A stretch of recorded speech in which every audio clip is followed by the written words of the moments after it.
আপনি মুক্তিযুদ্ধের ভাস্কর্য, মুক্তিযুদ্ধের জাদুকর, ডিপ স্টেটের দলিল দস্তাবেজ এগুলো ভাঙলেন কেন? আমি জানতে চাই নির্বাচনী প্রচারণা যেদিন শুরু হলো সেদিন কি হেতু কারণে বীরশ্রেষ্ঠ মতিউর রহমানের এই স্তম্ভটিও ভাঙা হলো? দর্শক আসসালামু আলাইকুম। জি, আপনি আপনার প্রশ্নটি আরো একবার বলুন। আমার নাম রবিউল গনি, আমি দিনাজপুর থেকে বলছি। জি, আমার প্রশ্ন হলো, অতি সাম্প্রতিককালে জামাতে ইসলামের আমির জি, খুব উগ্র ভাষায় কথাবার্তা বলছে। যেমন উনি বলছে ভোটের বাক্সে হাত দিলে আগুন জ্বলবে। তা আমার মনে হয় উনাদের কি বেহেশতের টিকিট বিক্রি করা শেষ হয়ে গেছে? জনাব তারেক রহমান বলছে যে উনিরা যদি ক্ষমতায় যায় তাহলে তারা ফ্যামিলি কার্ড দেবে। তো এখানে তো বেহেশতের টিকিট দিতে পারবে না, তাহলে কি তারেক রহমান বলতেছে তারা কৃষি কার্ড দেবে। তারেক রহমান বলছে বেকারদের, যুবকদের বেকার ভাতা দেবে, 1 কোটি তরুণের চাকরি দেবে। এই কথা শুনে কি তারা উগ্র হয়ে গেছে, মাথা নষ্ট হয়ে গেছে, এখন কি বেহেশতের টিকিট বিক্রি করতে পারতেছে না?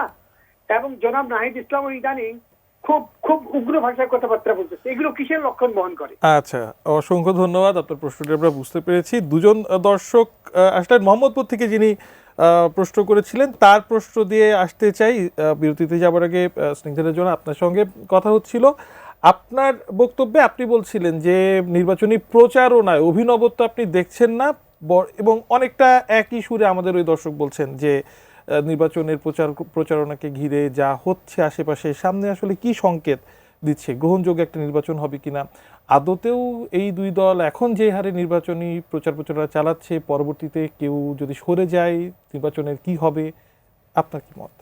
না, দর্শক যেটা বলেছেন সেটা তো আসলে আমার মনে হয় দর্শক তার জায়গা থেকে এটা বলারই কথা, এবং আমাদের সাধারণ জনগণের মধ্যে এটা খুব দুঃখজনক হঠাৎ করে এই যে চিন্তাটা আসাটা।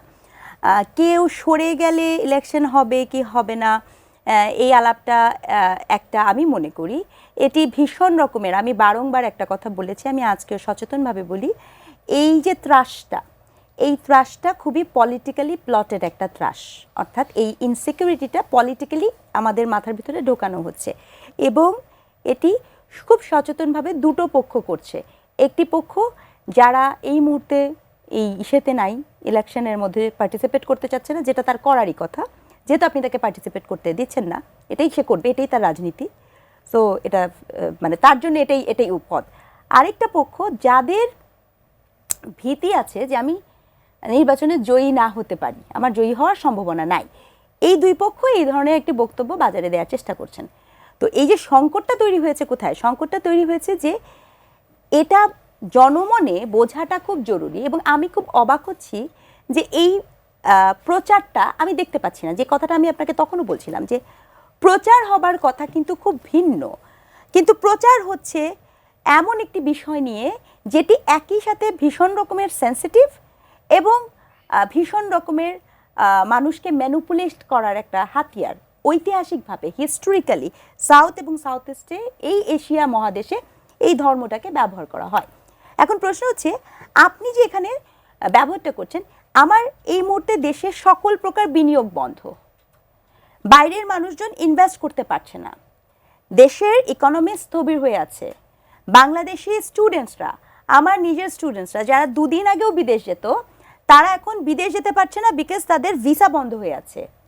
আপনার ডোর টু ডোর এভরিডে কার্যকলাপ ব্যাহত হচ্ছে। তাহলে আলাপ হওয়ার কথা সেক্ষেত্রে ইলেকশন ইজ সামথিং যেটা আমার জন্য এখন ম্যান্ডেটরি হয়েছে। এবং কেন হয়েছে এ কথা আমি না বলে পারছি না। এই না হওয়ার পেছনে কি আসলেই মানে একটি তো বর্তমান সরকার, আসলে কি শুধুই বর্তমান সরকার? আমি কিন্তু সেটা মনে করি না। আমি বরঞ্চ মনে করিয়ে দিতে চাই, 1.5 বছরে থাকা এই সরকারটির সাথে ভীষণ প্রতাপশালীভাবে যুক্ত ছিল এদেশের তরুণ নেতারা এবং আরও একটি দল, প্রত্যক্ষ এবং পরোক্ষভাবে, যেটি কিনা আমাদের সচিবালয় পাড়াতে গেলেই দেখা যায়।